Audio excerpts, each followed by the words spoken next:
patuloy na nagbibigay serbisyo, pag-asa at saya. GMA Regional TV, kapuso ng bawat Pilipino.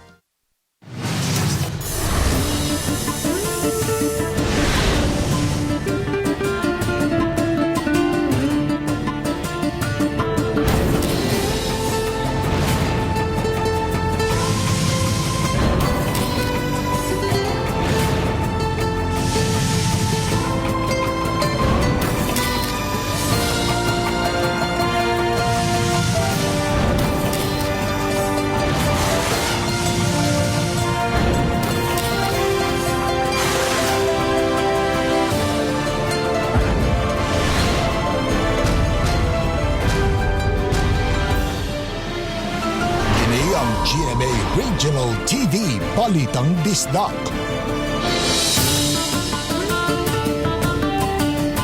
Mayong hapon, kinang inyong GMA Regional TV, Balitang Bisdak, ang bugtong kasaligan, kasandigan o karangpan sa mga Bisaya. Ako si Bobby Nalsaro. Nga maghatod sa labing dako ug mga nagunang balita nga mahinungdanon sa Central ug Eastern Visayas. Ako si Alan Domingo. Ako si Cecil Kibod Castro, live si GMA Complex sa Dakbayan sa Sugbo. Lapu-Lapu City Mayor Junard Ahongchan, positibo sa COVID-19. Simple, apan makahuluganon nga kasulugan sa Philippine Independence Day karong adlawa. 30 sekundos nga rally, gilusad sa mga militanteng pundok, dihang nagsingabot na ang mga pulis.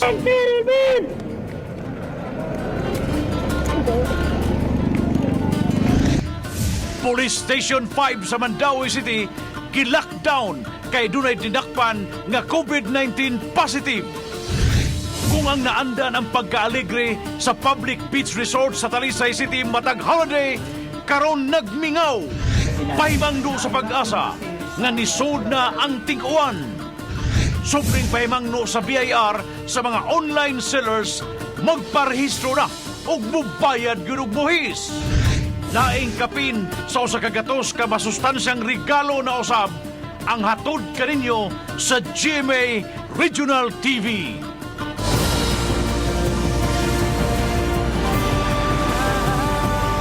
Kini ang GMA Regional TV, Balitang Bisdak.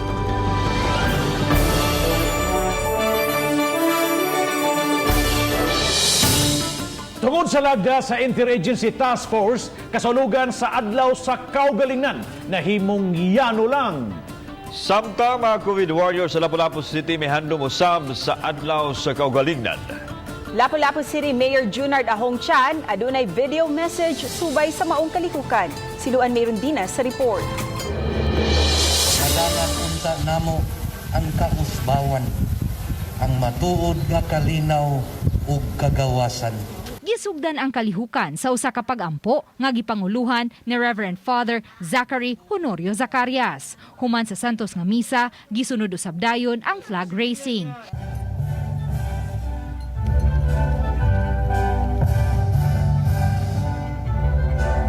Tungod kay ubos sa lagda sa IATF, napo raman ka mga tao ang makatambong sa mga kalihukan sa mga dapit ubos sa GCQ ug kinahanglang ipatuman ang social distancing, walo lang ka mga konsihal ug si Lapu-Lapu City Police Office Director Clarito Baha ang mitambong sa flag racing nga gipahigayon didto sa Mactan Shrine. Si Mayor Junard Ahongchan nagpadalang og video message.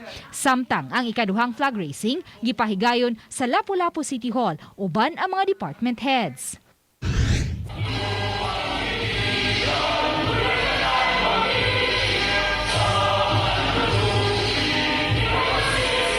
Samtang ang mga COVID warriors sa Lapu-Lapu City o ang mga sakop sa crisis management team mipahigayon usab og ilang kaugalingong flag racing isip pagsaulog sa adlaw sa kaugalingnan. Ning panahon sa COVID crisis, ang mga frontliners sa Manila ang giilang mga bayani sa gubat batok sa coronavirus. Even if our leader is pinned down, and that is the task given to us, si Mayor Ahong can continue directing the war, directing our operations remotely, and we will do the dirty job. Kita ang gisaligan mo na magpantay ta. Sa pagkakaroon, aduna na 151 ka mga COVID positive case ang Lapu-Lapu City, 51 niini ang nangaayo na, samtang 11 ang nakalas. There's nothing to worry. Ang among kabalakan kung doon ay mga bag-o. Yeah? Bag-o nga mga nagpositive, nga lain ang lugar or nagsikit-sikit. Second, mas mabala kami kung madaghan ang mga matay due to COVID. Karong adlawa, padayon ang mga COVID warriors sa Lapu-Lapu City sa ilang gimbuhaton. Pagkuha sa mga nadugang nga 12 ka mga confirmed COVID positive patients aron mada sila sa isolation facility. Ning pagsaulog nato sa adlaw sa kaugalingnan, malaumon ang crisis management team nga sa dili madugay, himpit usab natong maangkon ang kagawasan batok sa hulga sa COVID-19. Uban ni Godfrey Rilien, duon meron din na Balitang Bisdak. Independence Day gisaulog sa mga militante nga grupo dinhi sa Subo. Apan lihok protesta milanat lang og 31 segundos. Ano ang report? Buntag pag-atang na ang usa ka platon sa CDM sa Cebu City Police Office at ubang ang bahin sa University of the Philippines. Gipangandaman nila ang giragdang rally sa mga militanteng grupo atol sa Independence Day. Apan wa mubutho ang mga rallyista sa dapit diin dunay presensya sa mga pulis. Pasado alas 10 na sa buntag kalit mitunga ang mga rallyista sa laing bahin sa May Gorordo Avenue. Dala nila ang mga placards ug mihimo sila og saba-saba kalabot sa isyu sa anti-terrorism bill. Nga controversial kaayo kay daghan kaayo ug mga congressman nga ni-withdraw kay nakita sila sa fake provisions ni Ani nga balaod unta. Muna nga nawagan kami. Apan dihang nakabati sa wangwang sa gisakyan sa mga pulis, nadagan ang mga rallyista.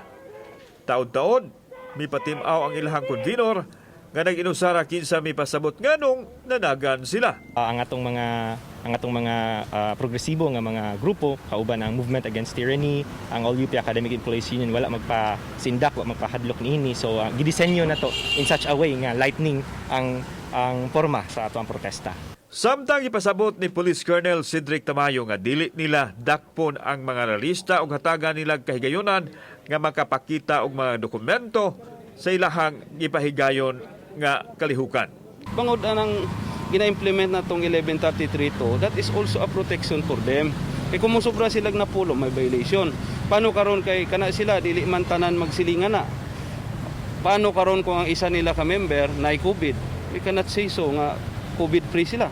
Nasagmuyo ang Movement Against Tyranny tungod kay mato nila ang pagpigot sa pagpahayag sa matuod nga kahulugan sa kaugalingnan. Gitataw sa kapulisan nga maximum tolerance ang ilang gipatuman apan gipatigbabaw gihapon ang balaod. Under niini nga rehimen, gitangtangan na kita sa atong mga katungod pinaagi sa pagpakanaog og mga palisiya ug mga balaod nga anti-people. And we are implementing the law nga dapat atong sundon para sa kayuhan sa tanan. Kauban si Marlon Milgaso, ako si Alan Domingo. Balitang Bisdak.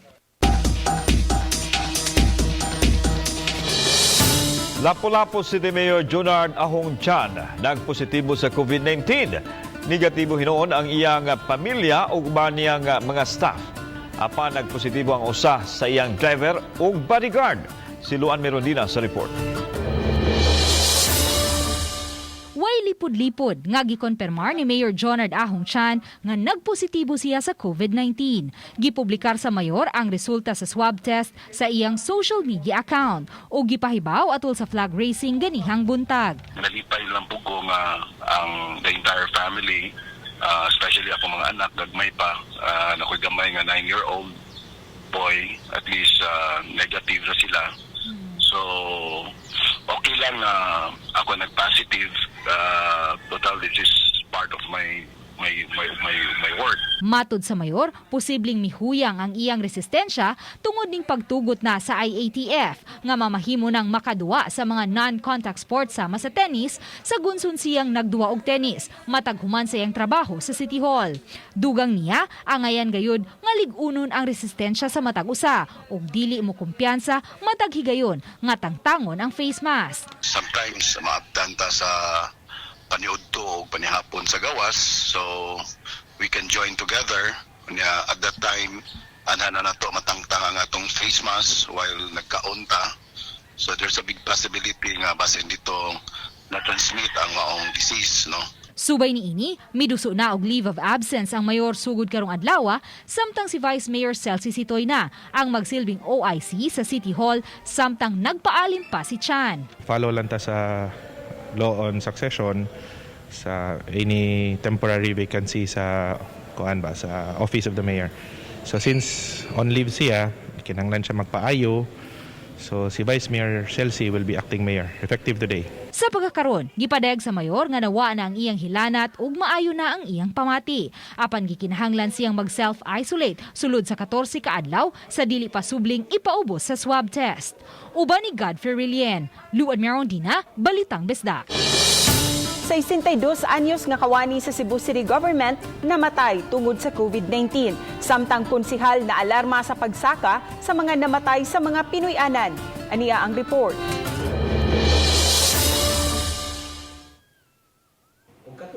Giklaro ni Konsehal Dave Tumulak nga wa sa City Hall building na assign ang kawani nga nagkalas gahapon adlaw tungod sa coronavirus disease. Gipahigayon usab ang contact tracing sa mga tawo nakauban sa COVID victim. Unang gidalas tambalanan ang kawani apan wa kini dayon maatiman kay napuno na ang mga tambalanan. Usa ni sa ka-empleyado sa Cebu City Government. Gani niadto pa ni siyang adlong Miyerkules sa buntag atong nadada sa mga hospital apan wa gyud mga bakante hangtod magiba gisud na sad nato og BIC. Samtang gikaalarma ni Konsehal Tumulak ang pagsaka sa mga gidaghanon sa nangamatay dito silang Pinoy-anan. Base sa report, ngayon nadawat sa mga punerarya. Ang mga namatay halos mga tiguang na, 15 na kasinati og ubo ug naglisod sa paginhawa. Matod ni Tumulak nga daghan ang nangasakit apan nangahadlok maadto sa ospital nga misangpot nga sa balay na lang nangamatay. Mao ni ang ato ang report no ngadto sa City Hall. Okay. Base sa data nga atong nakuha gikan sa mga punerarya. Okay. Na dunay mga nangamatay apan dili nimo maisip nga COVID gumikan kay wa lagi sila makatest og rapid test or sa PCR. Naano sila mamatay no sa ilahalang mga panimay. Okay. Pero makapaalarma kayo matod pa sa mga punerarya makapaalarma gumikan kay karon pa ni sila makasugat og ingon ini kadaghan ba. Sa Pigasbahin, gikumpirmar sa konsehal nga adunay 8 ka mga paramedic sa mga ambulansya ang nagpositibo sa COVID-19. Kauban si Marlon Milgaso, ako si Alan Domingo. Balitang Bisdak. Naka-lockdown karon ang Police Station 5 sa Mandaue City Police Office human ang usa sa ilang dinakpan na nagka-positive sa COVID-19. Ang report ni Nico Cirino. Gikordon ang atubangan sa MCPO Station 5 sa Barangay Upaw. Yellow line ang giharang sa istasyonan, pamatuod nga gipaubos na kini sa lockdown. Gihimo kini nunot sa kumpirmadong kaso sa COVID-19 gikan sa usa nila ka mga dinakpan. Padung naunta kini i-release ug mupiyansa. Gipaubos sa swab test ug dihang nagpositibo, gi-lockdown na dayon ang tibuok istasyonan. RT-PCR test sa ato ang tulo ka buok nga persons under police custody of Station 5. And among the three, isa ka buok ang nag-positive. That's why immediately ato dayon gitawagan ang ato ang station chief sa Police Station 5 na lockdown na dayon sila. Apektado sa lockdown ang mga pulis sa sud ug ang ilang hepe nga atua sa istasyonan ug dili na makagawas. Ingon man ang mga dinakpan. Samtang ang ubang pulis nga nakapauli na pakuhaan pa og swab sample gimanduan sa pag-home quarantine. Kay di naman makaresponde sa mga alarma nga posibleng mahitabo sa ilang jurisdiction, laing police stations, Station 1 ug 3 ang gitahasan nga mutubag sa mga alarma kung gikinahanglan. If naay mga mahitabo or angay nga respondian ang sa Station 5, ang pinaka-nearest na neighboring police station ang mo respond sa ilaha. Gipasalig noon sa PNP, gitutukan ra ang sitwasyon sa ilang mga personnel ug mga arestado sa sulod sa istasyonan. Uban ni June Solon, Nico Cirino, Balitang Bisdak. Pagsaka sa mga kaso sa COVID-19 sa Central Visayas tungod sa backlog. Samtang Interagency Task Force na alarma sa pagsaka o nagsaka ng kaso din sa Central Visayas. Si Femari Dumabok sa report. Tuyong mibisita sa Sugbo si Secretary Carlito Galvez Jr., Chief Implementor sa Interagency Task Force on Emerging Infectious Diseases, kunay ATF. Usa niini aron pagsusi sa hinungdan nganong padayong nagsaka ang mga kaso sa COVID-19 dinhi sa tunga-tungang Kabisayan. Sa iyang pakigtigom sa mga opisyal sa Sugbo na sayra ni Galvez nga ang nadugang nga mga kaso nakuha gikan pa sa swab test sa Mayo pa.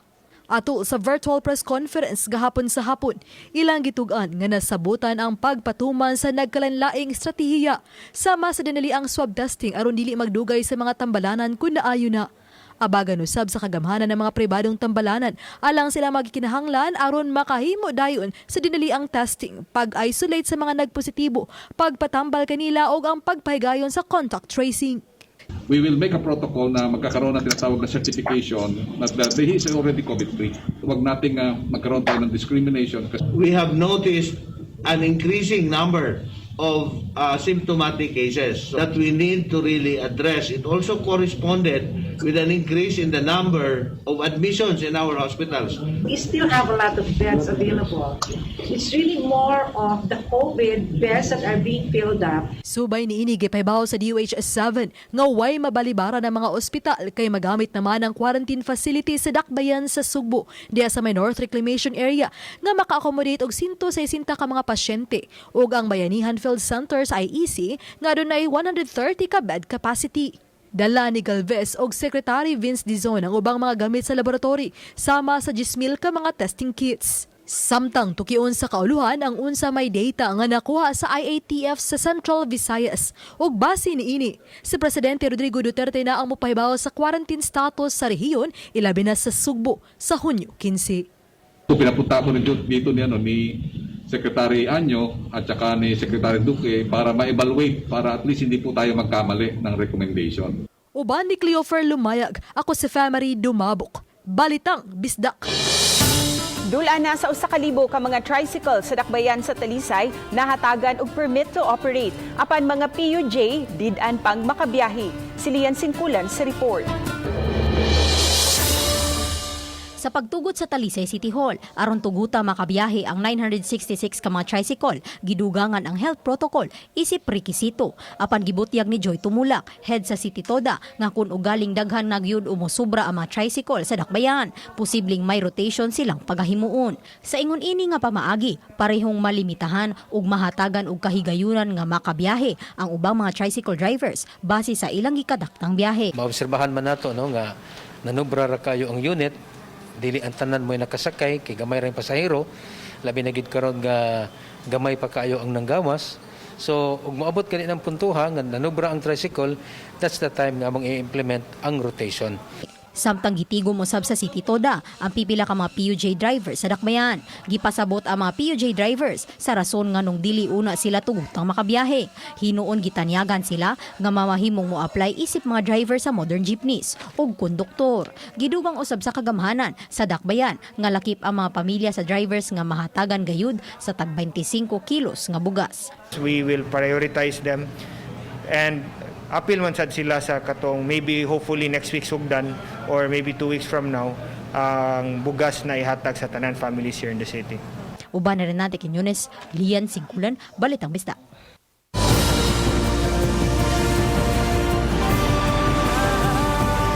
Kini ang GMA Regional TV Balitang Bisdak.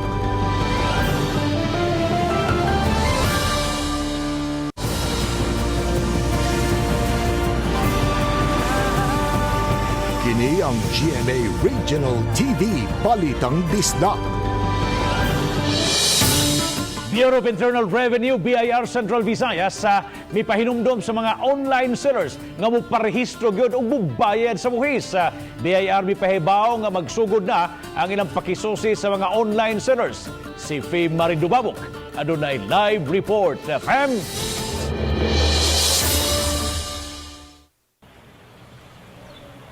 Bob giklaro sa kun kadagkuan sa BIR nga ang maong kamanduan usa lang kapag pahinumdum nga kinahanglan silang magparehistro o magbayad og buhis ang mga online sellers. Apan gitagalan sila nga kinahanglan makaparehistro na sila kutob sa Hulyo 31. Sa panahon nga naka-quarantine, sagad sa mga tao sa social media na lang mipalabay sa panahon. Gawas niini nahimong gisaligan usab sa mga netizens ang online buying and selling sa mga panginahanglan. Hinungdan daghan karon sa mga netizen ang mireklamo sa gipagawas nga Revenue Memorandum Circular No. 60-2020 alang sa mga online sellers sa pagparehistro ug pagbayad og buhis. Dinhi sa Central Visayas, mato ni BIR 13 Regional Director Eduardo Pagulayan Jr. nga kapin sa usa ka gatos ka mga online sellers ang gisugdan na sa pagsusi human sila gireklamo sa ilang mga customers nga way gi-issue nga resibo. That was just a reminder kasi supposedly naman dapat talaga they should pay their taxes. Lahat naman po ng mga Pilipino na nag-engage ng business under the tax code should pay their taxes pag may kita sila. Dati kasi hindi sila napapansin siguro. Pero nung pandemic, karoon ng proliferation ng mga unregistered na online sellers.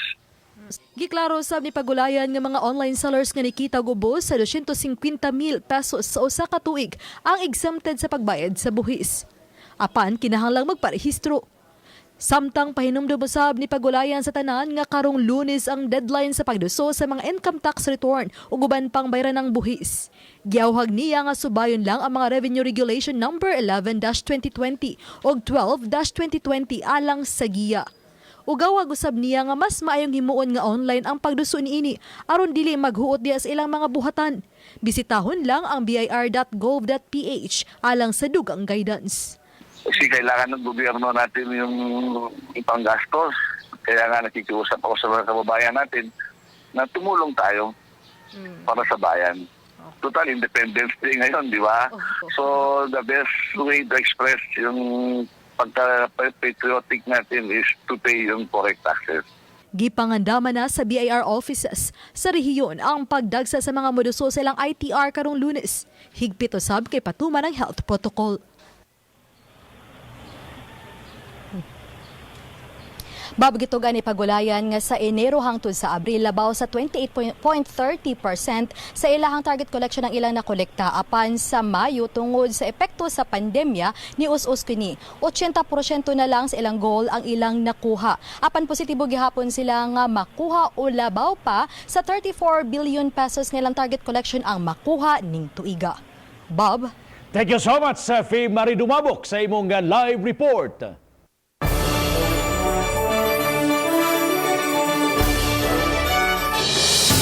Nining maghandom sa ika-122 nga kasumaran sa adlaw sa kaugalingnan, ang uban adunay pangindahay nining kasamtangang sitwasyon. Kung unsa kini atong sayran nining report. Walay kisaw ang dakbayan sa Sugbo nining Independence Day. Sukwahi sa miaging katuigan, mingaw kaayo ang mga dapit sama sa Plaza Independencia ug Fort San Pedro nga saksi sa kasaysayan sa Sugbo. Hinon makita ang mga bandila sa nason. Samtang alang sa mga tao ang ayan nga dili hikalimtan ang kagawasan o giunsa kini sa pagkabot. Sa panghitabo karon sa pandemya, misamot ang kasibot sa mga tao nga mobalik sa kanhiayng panahon kung mahimo palang unta. Apan, wala na sila'y mahimo kung dili ang pagpangindahay nga unta makaangko na og kagawasan gikan sa virus nga mikuyanap karon. Mawanan taning kon virus. Manta og mawala na ni mawala na ning COVID.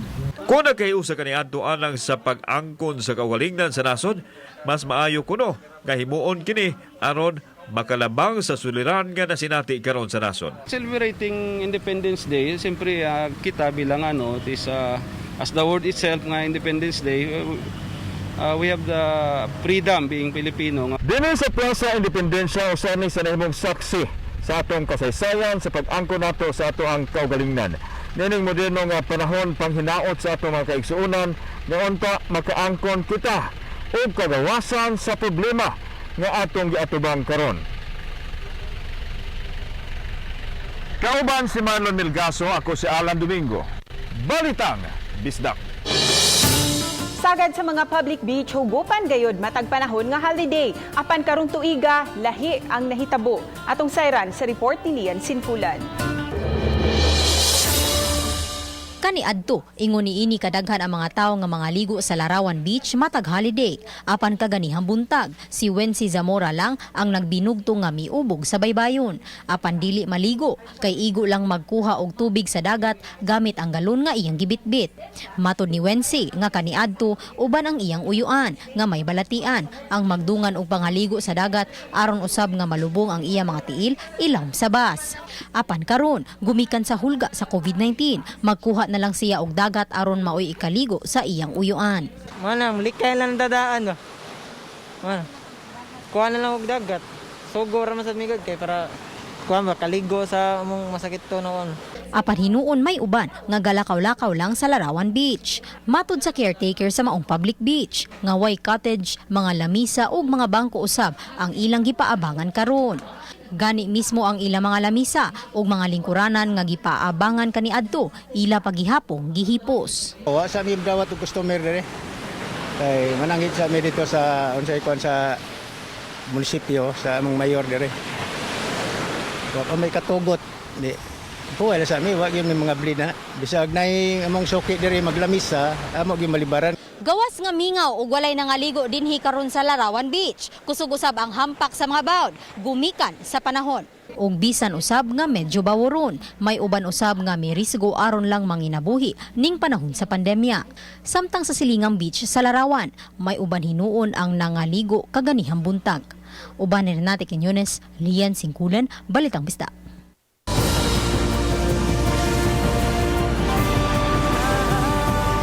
Kini ang GMA Regional TV Balitang Bisdak.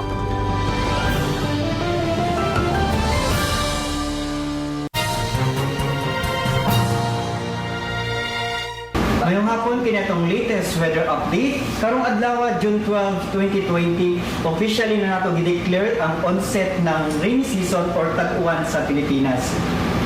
Ang Tropical Depression Butchoy, padayon natong gi-monitor, dahil gilayon sa 140 km sa may kasadpan sa Dagupan City, Pangasinan. Samtang ang southwest monsoon ng habagat ang padayon naka-apekto diri sa may southern Luzon, kasama na ang Visayas o ang lalawigan sa Mindanao. Karong gabi, makasinatin ang panagsampusog ng mga pag-uwan o kini mga thunderstorms ang kasatang bahin sa Visayas. Ug atong weather forecast para sa weekend, improving na atong panahon, makasinatin ng init, panagsama panganuron, gawas ini natin mga pag-up na mga pag-uwan o kini mga localized na mga pagpanugdog kilat. Padayon ta mag-monitor sa atong mga gi-issue ng mga thunderstorm advisories. Base sa atong latest track ng Bagyong Butchoy, within 24 hours, posible pa kini mo intensify into tropical storm category o karong gabi or ugma makagawas na kini sa atong Philippine Area of Responsibility. O para sa atong mga dugang detalye, bisitaha ang atong mga official social media accounts, ang atong official website sa www.bagongdatpag-asa.dost.gov.ph. Kini si Jomer Clarino gikan diri sa Mactan Pag-asa Visayas, DOST o para sa Balitang Bisdak, maayong hapon o happy weekend. Masustansyang mga utanon ang dalit na usab sa GMA Regional TV sa alang sa mga kapusong barangayan on wheels sa kapin sa kagatos ka mga pamilya sa bukirang bahin sa barangay Hagubiao, Mandaue City ang nakabenepisyo. Si Luan Mirondina sa report. Isip kabahin sa pagsaulog sa ika-70 katuig nga anibersaryo sa GMA Network o ika-122 nga adlaw sa kaugalingnan sa Pilipinas. Ang GMA Regional TV Balitang Bisdak nag-andam og sorpresa alang sa mga kapusong Mandawihanon. Among dalit ang bag nga puno sa mga utanon, sama sa talong, kamatis, sibuyas, ahos, luya, gay sa kamote, alugbati, malunggay, carrots, patatas ug uban pa. Nagtinabangay ang GMA RTV teams pag-repack sa mga relief items ug nagbutang og mensahe sa paglaom. Sa adlaw sa pagpangapod-apod, gisiguro sa team nga ang tanang nalambigit sa kalihukan, nagsunod sa safety protocols sama sa pagsulob og PPEs ug face mask. Mainiton silang gidawat sa mga kapuso dito sa barangay nga naglinya og nagpractice sa social distancing. Nunot kini sa pagtambayayong sa JCI Metro Cebu Uptown nga nanghatag og tagsa katibok manok og private sponsors. Mapasalamaton og hilabihan ang kalipay nga gibati sa mga opisyal sa barangay Hagubiao sa pagbisita sa team sa Kapuso Network. Salamaton kayo ang among barangay Hagubiao nga nanghatag sila sa among constituents diin. Mapasalamaton sa kayo, malipayon kay sila nga didawat sa ilang produkto. O minaot ako nga sumaabot nga mga bulan o katuigan nga mubalik usab sila diri alang sa papanghatag o sa maugihapon nga mga ilang mga produkto. Sa panaghiusa sa tibok puwersa sa Kapuso Community, ang GMA Regional TV padayong misaad sa buong puso para sa Pilipino nga panerbisyo sa paningkamot nga maabot ang nagkalain-laing mga komunidad sa Pilipinas. Daghan pa unyang mga barangay nga bisitahon sa Kapuso Barangayan on Wheels. Uban ni Philip Patricio, Luan Merondina, Balitang Bisdak. Mga kapuso, inyo makita kining maong episode sa official website sa GMA Regional TV, www.gmaregionaltv.com. Bisitaha usab ang atong official YouTube channel, GMA Regional TV, ug i-click ang subscribe button alang sa mga init ug mga nagunang mga balita ug kasayuran gikan sa mga rehiyon. Daghang salamat sa mga kapuso nato. Apil na ang nasa gawas sa nasod nga nakisayon sa mga dagko ug mga nagunang balita sa rehiyon. Ako si Alan Domingo. Ug gikan namong tanan dinhi sa Central ug Eastern Visayas, ako si Cecil Kibod Castro. Ang inyong balita, ang among balita tungod kay matag lokal nga balita mahinungdanon. Kini ang inyong GMA Regional TV Balitang Bisdak, buong puso para sa Pilipino. Ako si Bobby Nelsaro, maayong hapon mga kapuso. Happy holiday and happy weekend.